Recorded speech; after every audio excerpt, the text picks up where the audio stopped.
Então Jesus saiu do templo e, ao caminhar, seus discípulos chegaram mais perto dele para lhe apontar as construções do templo. Ele, entretanto, observou: está vendo todas estas coisas? Com toda certeza eu vos afirmo que não ficará aqui pedra sobre pedra, pois que serão todas derrubadas. Então ele já está mostrando, né, que os templos de pedras não são simplesmente templos de pedras. Quem santifica o templo são as pessoas que louvam a Deus. O templo em si são pedras sobre pedras, né? É isso que ele está mostrando aqui para os seus discípulos. O princípio das dores. Tendo Jesus se assentado no Monte das Oliveiras, os discípulos chegaram a ele, em particular lhe pediram: dize-nos, quando ocorrerão essas coisas? E qual será o sinal da tua vinda e do final dos tempos? Então são duas questões aqui, né? Qual será o sinal da tua vinda e do final dos tempos? Então Jesus lhe revelou: cuidado que ninguém vos seduza, pois muitos são os que virão em meu nome, proclamando: eu sou o Cristo, e desencaminharão muitas pessoas. E vós ouvireis falar de guerras e rumores de guerras. Todavia, não vos desespereis, porque é preciso que tais coisas ocorram, mas ainda não será o fim. Porquanto nação se levantará contra nação e reino contra reino. Haverá fomes e terremotos em vários lugares. Contudo, esses acontecimentos serão apenas como as primeiras dores de um parto. Então veja o que Jesus está sinalizando aqui. Próximo da vinda de Jesus, você vai ouvir falar: olha, Cristo está fazendo isso aqui, Cristo está operando ali, Cristo está fazendo isso lá. Então, fiquem atentos, porque muitos locais que vão dizer que Cristo Ele não está fazendo nada. Não é Ele que está ali, entendem? Então, quando vocês verem um movimento, olha, vamos ali em tal local, vamos ali na denominação A, na B, está tendo um movimento diferente lá, que eu não via em outros. Cristo está operando de uma maneira diferente. Cristo está operando de uma maneira diferente. Entende? Então vocês fiquem atentos, porque Jesus já falou que isso iria acontecer no final dos tempos. Tá bom? De novo, fiquem atentos, tá? Jesus não vai operar de maneira diferente. Muitos virão em nome dele, fazendo coisas que vão desencaminhar as pessoas que já estavam encaminhadas. Entendem? Então, fiquem atentos, vejam o que vocês estão seguindo. Estão falando em nome de Cristo, mas vejam os sinais. Se realmente é um Espírito Santo que está ali agindo, com calmaria, com tranquilidade. O Espírito Santo, ele não coloca ninguém em vergonha, ele não faz movimentos bruscos, ele é calmo, entendeu? Então olhe se é o Espírito Santo que está agindo ali, porque muitos virão em nome de Cristo e vão desencaminhar muita gente, tá bom? Então fiquem atentos aí ao que Jesus nos diz aqui, em Mateus 24, 7. Contudo, esses acontecimentos serão apenas como primeiras dores de parto, né? Vamos ao 9. Então eles vos entregarão para serem afligidos e condenados à morte, e serei odiados por todas as nações por serem meus seguidores. Nessa época, muitos ficarão escandalizados, trairão uns aos outros e se odiarão mutuamente. Então numerosos falsos profetas surgirão e enganarão a muitos, e por causa da multiplicação da maldade, o amor da maioria das pessoas se esfriará. Então aqui nesse aspecto aqui, olha, hoje algumas famílias seguem a Jesus e vão à igreja. Mas dentro da mesma família tem pessoas que não querem aceitar Jesus. Tá? Então já existe essa perseguição, esse conflito interno dentro das famílias, entre vizinhos, enfim, que o fato de uma família seguir a Cristo incomoda outras famílias. sabe? Então isso já é uma realidade. As pessoas não percebem a sutileza que isso acontece, mas já acontece. Já está no dia a dia das famílias. Você vai falar com um filho que ele é do mundo, ele não vai te ouvir.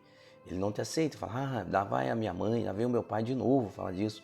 Entende? Isso já está acontecendo. Só que está acontecendo de uma forma tão sutil que as pessoas não estão percebendo que Jesus já previu isso para a gente lá atrás.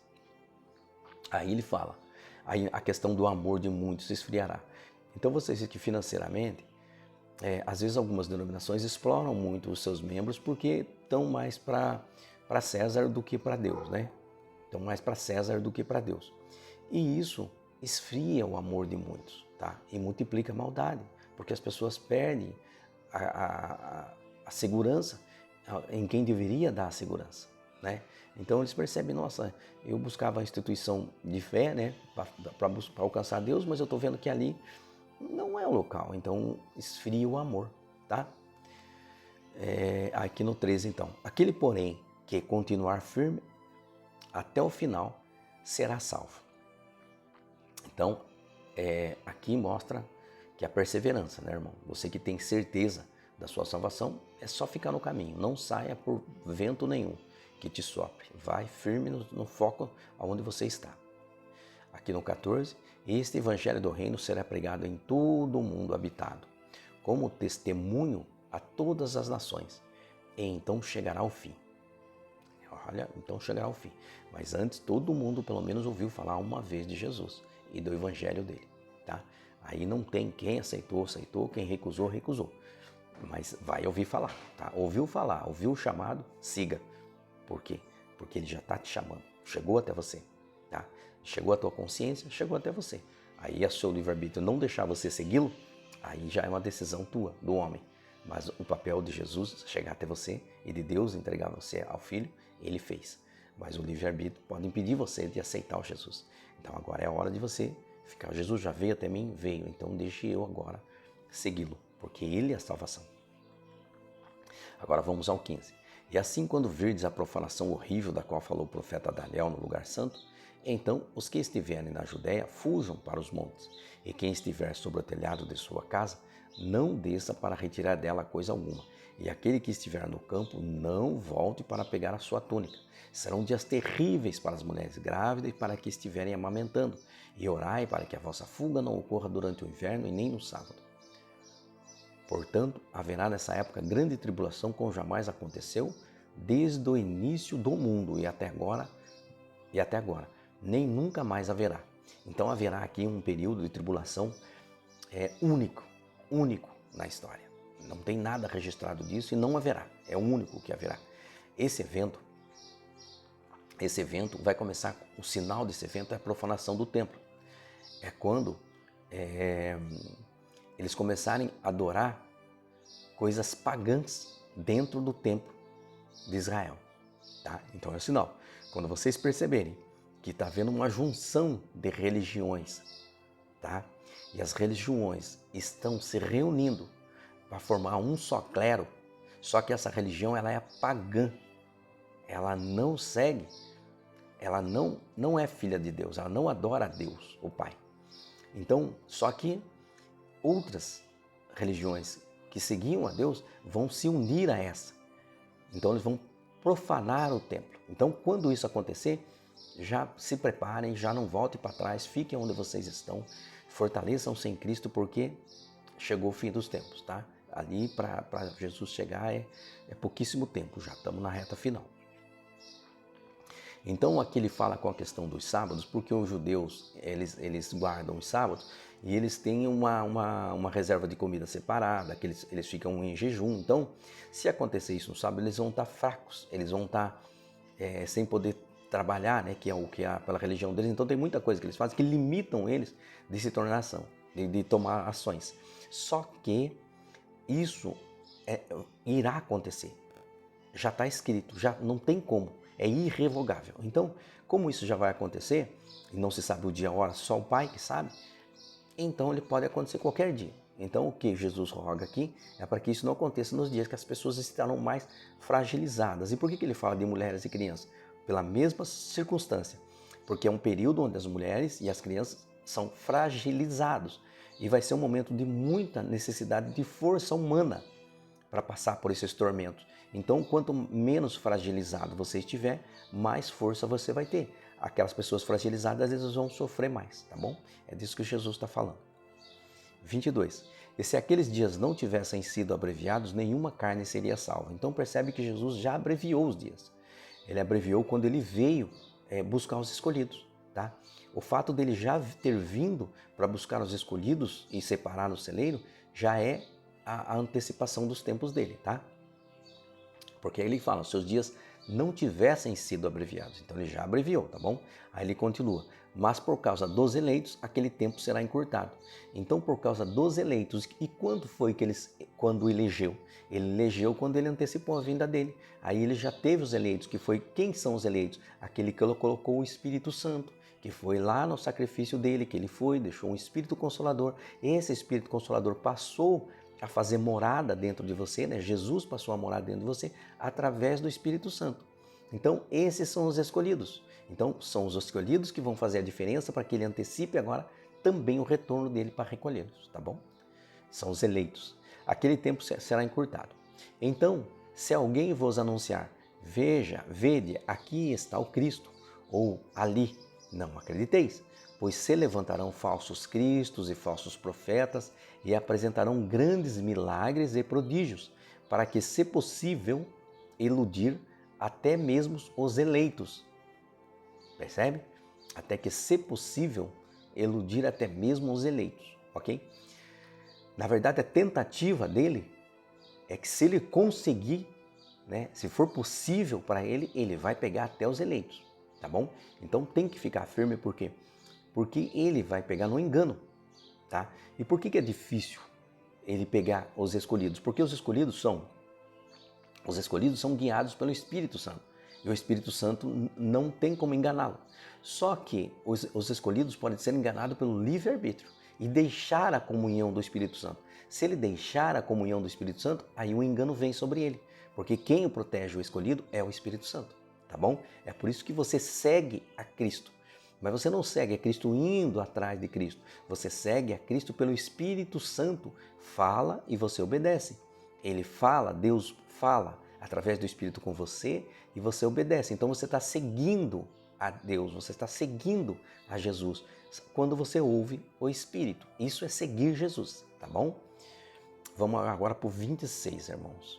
Aqui no Mateus 24, 26 fala assim: portanto, se vós disserem, eis que ele está no deserto, não saiais. Ou ainda, ele está ali mesmo, nos cômodos de uma casa, não acrediteis. Pois da mesma maneira como o relâmpago parte do Oriente e brilha até o Ocidente, assim também se dará a vinda do Filho do Homem. Aí ele fala que vai ter muitos sinais, né? Mas a vinda dele todos verão, todo olho verá, tá bom? Aí no 28, Mateus 24, 28 diz: onde houver um cadáver, aí se reunirão abutres. Aqui ele fala aqui o seguinte: quando alguma coisa está fedendo, atrai abutres. Então, quando alguém é falso, e está se apresentando como falso, quem está indo lá faz parte da mesma natureza dele, ok? São abutres indo atrás do fedor, né? Que atrai eles. Então, é disso que Jesus está falando. As pessoas que estão atrás disso aí não têm salvação e não são filhos da luz, tá? Porque o Cristo que está chamando eles aí no engano, né? Eles vão por engano porque também eles não têm o Espírito Santo. Então ele fecha essa passagem dizendo assim: onde houver um cadáver, aí se reunirão abutres, tá bom? É disso que é esse resumo, é disso que se trata, tá? É onde não houver um Cristo verdadeiro, ali se reunirá também aqueles que já estão estragados, tá? Para consumir o que está estragado. O retorno de Cristo em glória.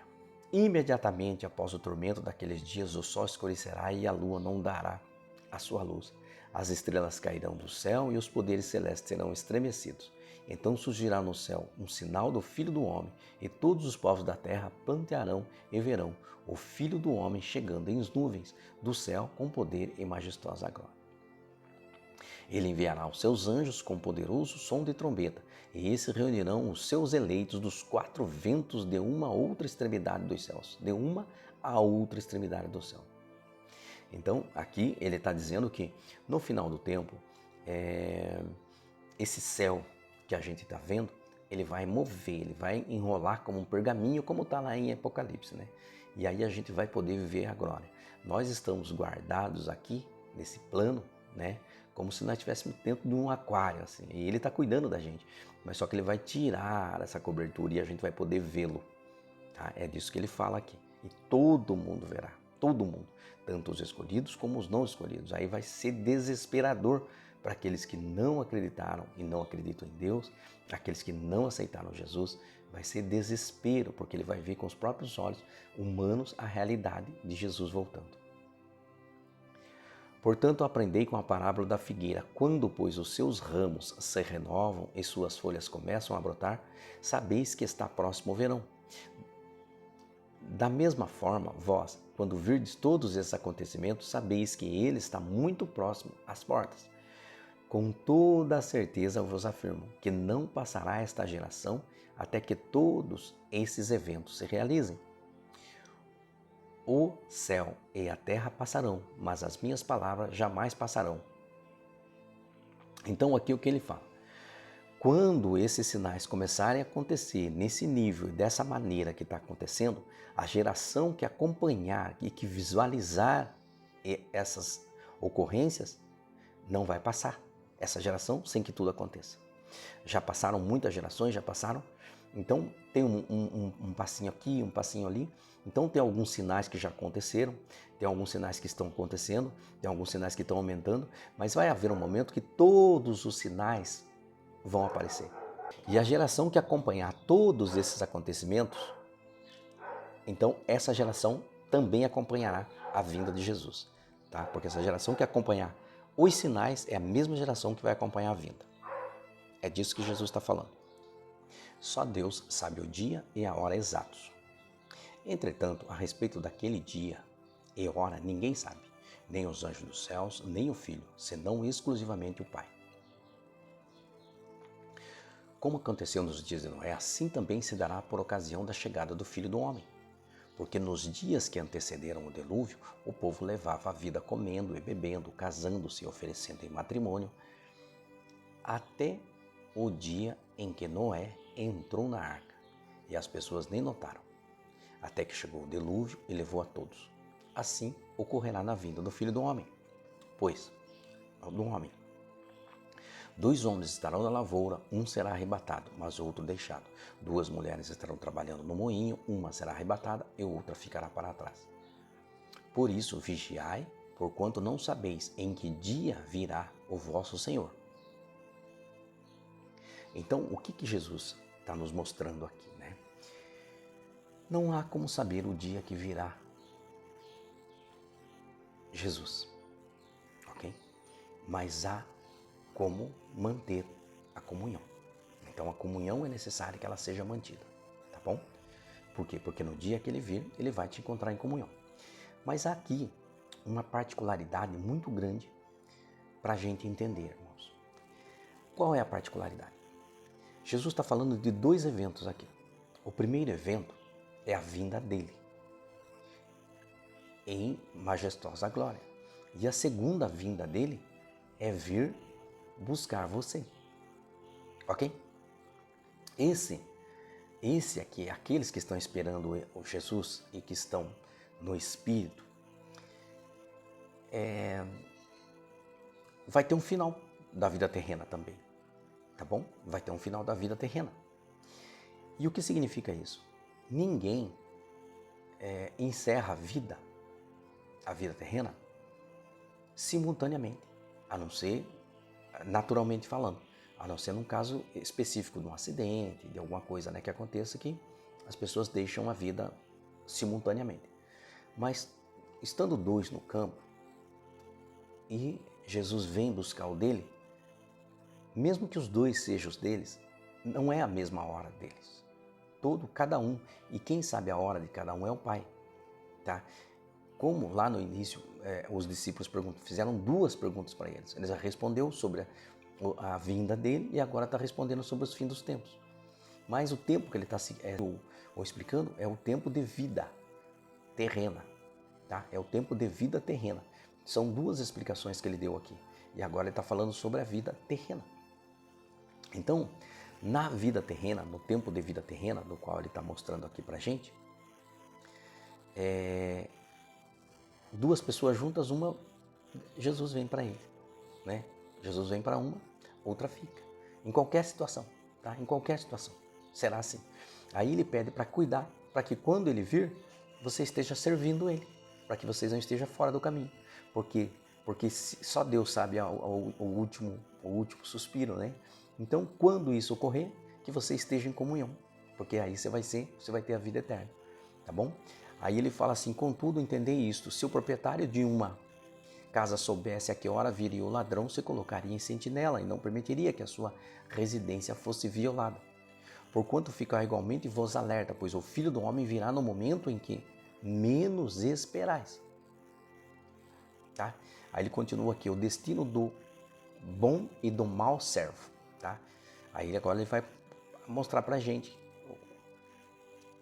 no último dia, né, de vida nossa, qual é o destino conforme o comportamento, né? Conforme a vida foi guiada. Sendo assim, quem é o servo fiel e sábio, a quem o Senhor confiou a sua casa para dar-lhe alimento no seu devido tempo? Então Jesus fez de você um templo e dentro desse templo colocou o Espírito Santo e você deve se guiar pelo Espírito Santo, tá bom? Feliz aquele servo a quem o seu senhor, quando voltar, o encontrar agindo dessa maneira. Tá vendo? Ele fez o sacrifício, foi embora, deixou um Espírito Consolador, esse é o Espírito Santo. Você precisa ficar no caminho, manter a comunhão, não sair, não abandonar e não ir para o mundo. Ok? Porque quando ele voltar, não é no fim do mundo, irmão. É quando chegar o fim da tua vida. Tá? Ele está falando de você agora, não está falando do mundo, está falando de você, está falando de mim. Tá bom? Feliz aquele servo a quem o seu senhor, quando voltar, o encontrar agindo dessa maneira. Tá bom? Com certeza vos afirmo que o Senhor confiará a seu servo todos os seus bens, o que vai herdar a vida eterna. Tá bom? Entretanto, supondo que esse servo, sendo mau, diga assim a si mesmo: meu senhor está demorando muito, e por isso passe a agredir os seus conservos e a comer e beber como beberrões. Percebe? O Senhor daquele servo virá num dia inesperado e numa hora em que o servo desconhece. E o Senhor punirá com toda a severidade e lhe dará um lugar ao lado dos hipócritas, onde haverá grande lamento e ranger, de dentro. Percebe aqui então, irmãos, a claridade que é do que ele está falando, de 2 ocorrências diferentes. Uma é o fim do mundo, que é quando ele virá em glória, e outra é o fim dos tempos. Mas é o fim dos tempos seu, individual, meu, individual. E ele vai tratar conosco individualmente. Tá bom? Então, são 2 acontecimentos aqui que ele relata pra gente aqui. Porque o mal é aquele que abandonou, né? Ele estava demorando, o Senhor está demorando para vir, e o mundo estava oferecendo coisas para eles. Ele pegou o livre-arbítrio e falou: eu vou deixar Jesus e vou para o mundo. Só que aí o Jesus veio. Mas como Jesus veio? Ele morreu. Chegou o fim do dia dele, né? E aí Jesus pegou ele fora do caminho, a morte pegou ele fora do caminho. Então, o que Jesus fala com essa pessoa, que vai acontecer? O Senhor o punirá com toda a severidade, ele lhe dará um lugar ao lado dos hipócritas. Lembra quem são os hipócritas? Onde haverá grande lamento e ranger de dentes. Tá bom, irmão? Então é até aqui, tá? Isso foi um breve comentário, que assim que entrar as lives a gente vai conversar mais aprofundado nesses assuntos, tá? Nessas passagens. Mas é um breve comentário para a gente ter um prévio entendimento, tá bom? E aí vocês colocam também o que vocês acharem diferente, qualquer coisa que vocês puderem colaborar com o meu entendimento também, vai me ajudar bastante a esse desenvolvimento, tá bom? Irmãos, continuamos então em Mateus 25. Eu espero vocês aqui. Fiquem com Deus e até lá.